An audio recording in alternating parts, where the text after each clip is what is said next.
Hey guys, in this video I just pretty much want to go over how to flush out your coolant and replace your coolant. So it's a pretty quick process, pretty simple. Got your radiator cap here. Make sure that your car has been sitting, if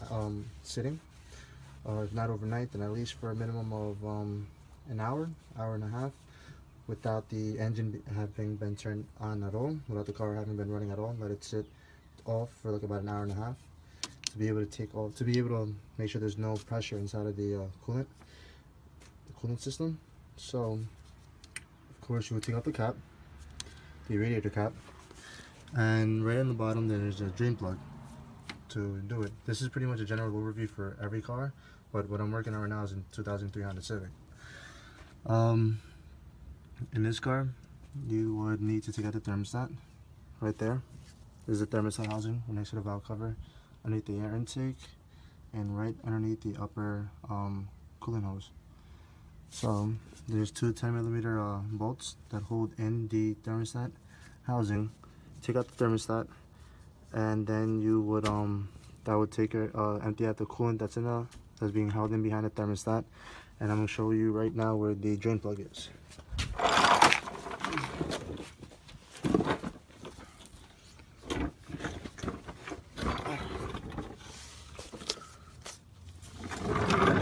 If you're going from the front of the car, that's where the front air dam is. On the driver's side, there's a little notch underneath the cover, splash cover, and this is the plastic drain plug that you're looking for. Once you take that out, this is the drain plug for the radiator. Once you loosen that out, all the coolant will come out from the radiator and from some of the hoses up on, and that's some of the coolant that's trapped inside the hoses. That'll drain most of it.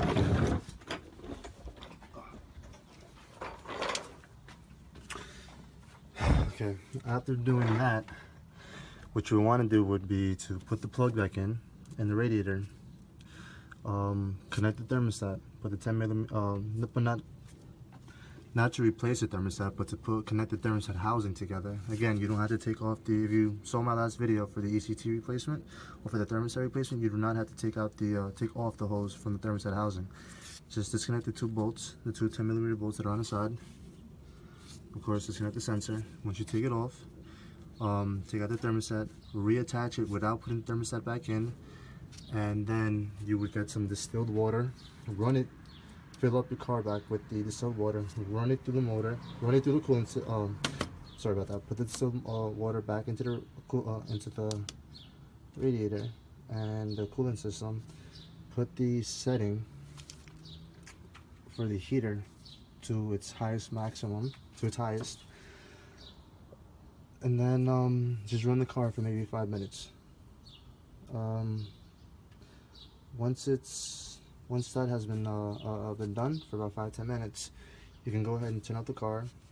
Wait about I would say wait about 30 minutes. I would say wait about 30 minutes, let it cool down a bit, and then you would go ahead and drain the water out from the coolant system after you've done that. That's pretty much just trying to clean out your whole system, coolant system, cleaning out your radiator, cleaning out your heater core, that's cleaning out everything. And you could do that more than once. Pretty much, I would recommend just doing it once. I know there's people that would do it twice or 3 times, just because, you know, they want to make sure that their coolant is extra clean, the coolant system is very cleaned out. But one time is pretty much all you got to do. And then you can go ahead, connect your thermostat back together, put the thermostat back in the thermostat housing, put it in properly. You can check out my other video where I explain how to do that. And then just get your 50/50 Honda Coolant Type 2, or if it comes down to it, you can just use a regular general antifreeze that's like Peak or something, that's recommended for your car.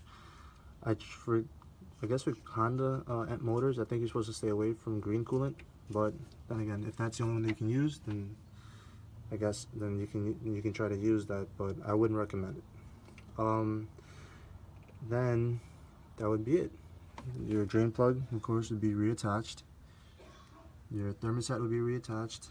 There wouldn't be any hoses that you would need to take off. And then from there, it just goes down to filling up your coolant, and airing out your coolant system, which I covered over another video, but I'll explain briefly how to do it here. You would go ahead and fill up your coolant, your radiator, with your car off, up until the point where you start seeing bubbles.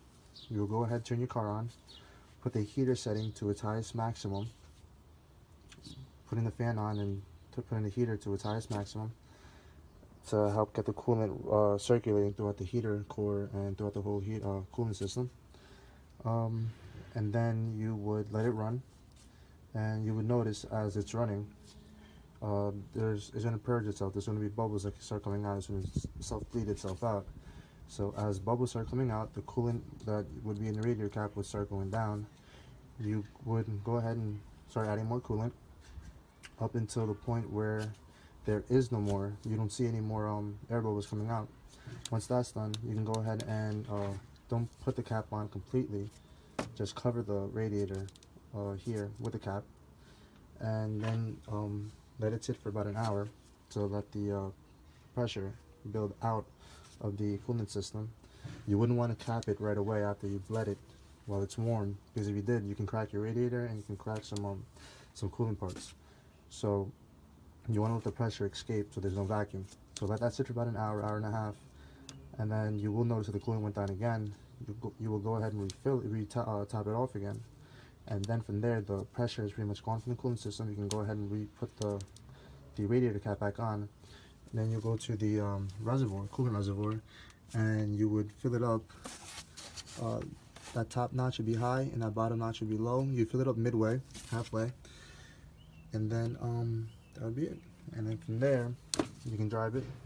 Your car is the coolant is pretty much bled out. By the time I would give it about 1 day, let it sit overnight after you've driven it, of course, and then I would take the radiator cap back off overnight, or if the car's been sitting without having been driven for about an hour or two, take it out and just retop it if there's any more coolant, if there's any bubbles that escape, and if there's any more coolant that needs to be added. And that's the process of replacing your coolant. It's very simple. I'm making it sound more simple than it is, especially on this. It's going to be this simple for a Civic, but it should take you about 30 minutes, 30-40 minutes tops.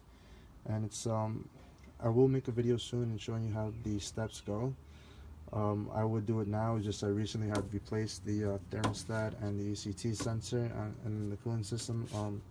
So it will kind of be a waste for me to just take out the coolant that's already in there. But soon, if I let's say I replace radiator or whatever, which I think will come soon, I will make that video on how to like a step-to-step and how-to video on how I drain out the coolant, how I do those type of replacements. Alright guys, so thank you.